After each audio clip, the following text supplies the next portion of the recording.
on a quiet, rainy afternoon in Portland. Madison Carter was closing up her art studio when she saw a familiar face outside the window. It was Lena Morgan, the wife of Ethan Morgan, Madison's old college friend. They hadn't seen each other for years. But something in Lena's hesitant step and nervous eyes told Madison this visit was important. Lena walked inside holding a folded photo of one of Madison's paintings, a woman standing alone in fading light, her face full of longing. Lena admitted she hadn't felt real emotion in a long time and hoped Madison could help her find that feeling again through art. Madison agreed, not fully understanding how much this would change her life. Lena began coming to the studio regularly. Each session, she spoke more about her life with Ethan. They had grown apart, not in fights but in silence. Dinners were quiet and she felt invisible even when Ethan was nearby. She confessed she didn't even know how to connect with herself anymore, let alone with her husband. Madison listened and painted beside her, offering gentle encouragement. Lena's vulnerability struck a chord with Madison, reminding her of her own struggles with feeling unseen. One day, Lena surprised Madison by asking her to help reconnect with Ethan. She wanted to learn how to speak his language again, the language of emotions and understanding they had lost over the years. Lena believed Madison, who had known Ethan before marriage, could show her how to reach him. Madison hesitated but agreed, not knowing where this path would lead. That night she called Ethan. They met at a quiet cafe near Ethan's university. Ethan looked tired but still held his old charm. Their conversation flowed easily, as if no time had passed. Madison told him about Lena's desire to rebuild their connection. Ethan sighed, admitting he had been distant and distracted lately, caught between too many responsibilities. They talked about loneliness and lost dreams, and Madison saw that Ethan wasn't cold, just worn down by life's demands. After their meeting, Madison wrote a letter to Lena. She wanted to reassure her that Ethan still loved her deep down, even if he didn't always show it. But Madison also confessed something unexpected. Talking to Ethan had stirred feelings inside her she thought were long gone. She folded the letter and kept it private, afraid of the complicated emotions it revealed. Lena continued coming to the studio, learning not just how to paint, but how to feel again. Madison showed her how to notice small details and embrace vulnerability. Meanwhile, Madison found herself drawn closer to Ethan through their growing conversations. They exchanged texts filled with book quotes and shared memories. Each message made Madison's heart race, even though she tried to keep her distance. One evening after a gallery opening, Madison and Ethan found themselves alone under the city lights. Ethan asked if she ever thought they had chosen the wrong lives. Madison replied that maybe what felt right before didn't feel right anymore. Ethan then confessed he had never stopped thinking about her. Madison was shocked and tried to push the feelings away, reminding him they couldn't cross that line. Ethan understood, but needed to say it. Madison left without saying goodbye. The next day, Madison avoided the studio, and Lena noticed her silence. She reached out, concerned. Madison stared at the message, her heart heavy with confusion. She had promised to help Lena heal her marriage, but her own feelings were pulling her in a different direction. The boundaries between friendship, love, and longing were starting to blur, and Madison wasn't sure where this journey would end. After the heavy night when Ethan confessed his feelings, Madison felt her world tilt in ways she never expected. The walls she had carefully built around her heart began to crack, and every message from Ethan felt like a spark in dry wood, dangerous yet impossible to ignore. But she also knew she owed Lena honesty and respect, especially since Lena had come to her in such vulnerability, asking for help to save her marriage. Days passed with Madison avoiding the studio, unsure how to face Lena. Yet Lena's messages kept coming, simple, caring, full of hope. Madison felt guilty, torn between her promise to help and the growing tension in her chest. She wanted to tell Lena the truth, but feared shattering the fragile trust they were building. Madison finally decided to meet Lena for coffee, hoping that talking face to face would help her find clarity at the small cafe where they met. Lena looked tired but hopeful. Madison could see the weight of uncertainty in Lena's eyes. Without hesitation, Lena asked, "Is there something you're not telling me?" Madison swallowed hard. She knew this was the moment she had been avoiding. "There is," Madison admitted softly. "When I talked to Ethan, something unexpected happened. He told me things, and I felt things I didn't expect." Lena's face paled, but she nodded, bracing herself. "What kind of things?" Madison chose her words carefully. "He said he still thinks about me. And I feel something too. But I don't want to hurt you." Silence fell between them, thick and heavy. Lena looked down at her cup, then back up with steady eyes. "Madison, I asked for help because I was lost. If this is happening between you and Ethan, I want to know. It's painful, but I'd rather face the truth." Madison was relieved by Lena's honesty, but also terrified of the road ahead.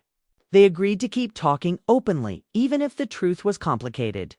That evening, Madison texted Ethan, trying to set boundaries. She told him they needed to slow down and think about what was happening. Ethan replied with understanding. But Madison sensed his own confusion mirrored hers. Meanwhile, Lena's efforts to reconnect with Ethan didn't go unnoticed. Ethan began showing small signs of change. He called her during the day, left thoughtful notes, and attended art sessions with Madison to support Lena. Madison watched them together, feeling like an outsider in a story she was both part of and powerless over. One afternoon, Lena invited Madison to join them at a park picnic. It was a chance for all three to spend time together, and Madison agreed despite her inner turmoil. The day was sunny, the kind that lifts spirits and softens hearts. They talked, laughed, and shared memories. For a moment, it seemed like the broken pieces might fit together again. But under the surface, the tension remained. Madison caught Ethan's lingering looks, moments when his smile faltered and his eyes searched hers. She reminded herself to stay distant, but every glance made her heart ache. Later that night, Madison lay awake, replaying every word and glance, wondering how much longer she could keep her feelings hidden then. An unexpected call changed everything. Ethan called Madison late one evening. His voice was low, weary. "I don't know what to do, Madison. Lena and we're trying, but I keep thinking about you. It's tearing me apart." Madison's breath caught. She wanted to tell him to stop, to focus on his marriage. But the raw honesty in his voice made her hesitate. "I don't want to hurt anyone," Madison said quietly. "But we can't pretend this isn't happening." They talked long into the night, sharing fears and regrets, knowing the road ahead was uncertain and painful. Days later, Madison found herself alone in the studio, staring at the half-finished painting Lena had been working on. It was a portrait of a woman looking toward a fading horizon full of hope and sorrow. Madison felt the weight of their story in that image, the longing to heal and the risk of breaking apart. Lena came in unexpectedly, her eyes red from crying. "I know about you and Ethan," she said softly. Madison didn't deny it. They sat together in silence, the distance between them filled with complicated emotions: betrayal, sadness, but also understanding. Lena took a deep breath. "I asked for help because I was scared to lose him. But maybe what I need is to find myself first. I don't want to lose either of you, but I can't keep living in fear." Madison nodded, tears welling up. "I want to help you, Lena, not just with art, but with healing. For you to find strength no matter what happens." They agreed to take a step back from Ethan, giving space to figure things out honestly. Madison knew this was just the beginning of a long journey for all three of them. In the weeks that followed, Madison focused on teaching Lena to see the world through new eyes, finding beauty in small moments, courage in vulnerability. Lena blossomed, rediscovering parts of herself she had forgotten. Ethan, meanwhile, struggled with his own feelings, torn between old love and new possibilities. Madison realized that sometimes love isn't about possession or perfect endings. Sometimes it's about honesty, pain, and growth even when the path isn't clear. One afternoon, as the sun set over the city, Madison received a message from Ethan. "Thank you for being honest. Whatever happens, I'm grateful you're in my life." Madison smiled, knowing that whatever came next, she had chosen truth. And sometimes that was the most beautiful lesson of all. After the quiet, honest talk with David, Emily felt a strange calm settle over her. It wasn't relief or joy. It was something more complicated. The kind of calm that comes from knowing the truth, even if it's hard. David left for a few days on another business trip. This time, Emily didn't feel lonely. She felt free. Free to think, to breathe, to figure out who she really was without the weight of pretending. She and Ryan kept meeting, but it wasn't rushed or forced. There was no need. They shared their days, their hopes, and their fears in easy conversations over coffee.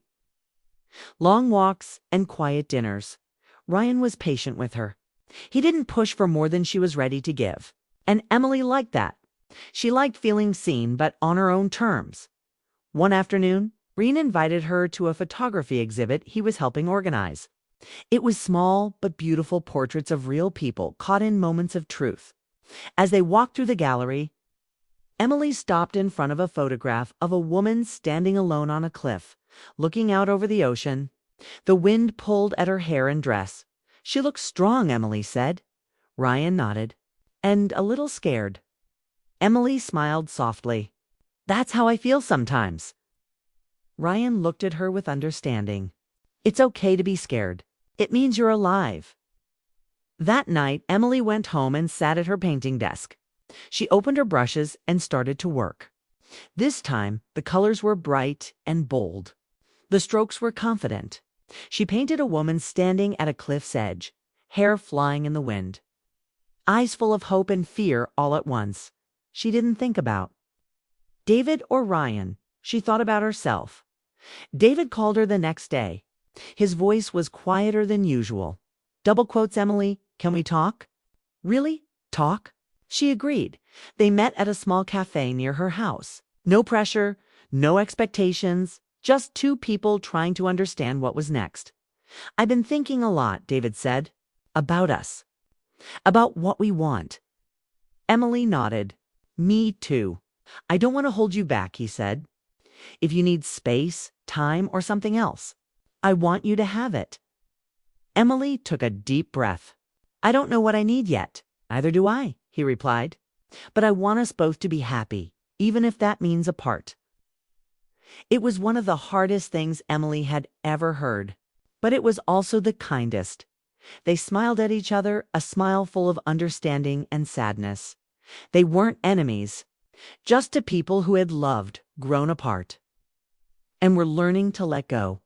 Emily's relationship with Ryan grew slowly, naturally. They didn't rush into labels or promises. Instead, they shared moments, quiet mornings with coffee, long talks about art and dreams, comfortable silences where words weren't needed. One evening, Ryan took her to a quiet beach just outside the city. The sky was painted with colors of sunset, pinks, oranges, and deep blues. They sat on the sand, watching the waves roll in. Emily felt peaceful in a way she hadn't in years. Ryan turned to her. "I don't want to rush anything," he said, "but I want to be here for you, if you'll let me." She looked at him, her heart full but cautious. "I want that too." They didn't hold hands or make promises that night. They simply sat together, two people finding a new kind of connection. Weeks passed, and Emily felt herself healing. Her conversations with David became easier. They still talked sometimes, checking in, sharing memories with gentle smiles. It wasn't easy, but it was real. One afternoon, David invited her to his new apartment, a fresh start for him. She saw the man he was becoming, quieter, more thoughtful, and accepting of change. Emily realized she was growing too, not just out of her marriage, but into a new version of herself. She wasn't the woman who had felt lost and invisible. She was someone learning to be brave. Ryan surprised her one rainy evening with tickets to a gallery opening downtown. It was a big event, with artists and guests filling the space as they walked through the exhibit. Emily felt nervous but excited. She stopped in front of a large photograph. Her own portrait from Ryan's latest project. The crowd around her admired the photo, a woman with eyes full of stories, pain and hope. Ryan squeezed her hand gently. "You're ready to be seen." Emily smiled, tears in her eyes. She had come so far from the woman who felt invisible in her own life. Later that night, as they left the gallery, Ryan looked at her and said softly, "Whatever happens next, I want you to know I'm here. For you, not to replace the past, but to share the future." Emily felt warmth spread through her. "Thank you," she said, "for being patient, for understanding." We stood together under the city lights, two people ready to face what life would bring, together or apart. One Sunday morning, Emily received a message from David. "I met someone. I want you to know, no matter what, I hope you find happiness." Emily read the words slowly. It felt like a closing chapter and a new beginning all at once. She replied simply, "Thank you. I wish you the same." That afternoon, she sat by her window. Painting the sunrise, she thought about love, loss, and the strange, beautiful way life moves forward. Sometimes it asks us to let go. Sometimes it offers a chance to start again. And sometimes it surprises us with kindness, with understanding, with a quiet love that grows slowly but surely. That Emily didn't know what the future held, but she knew one thing: she was ready.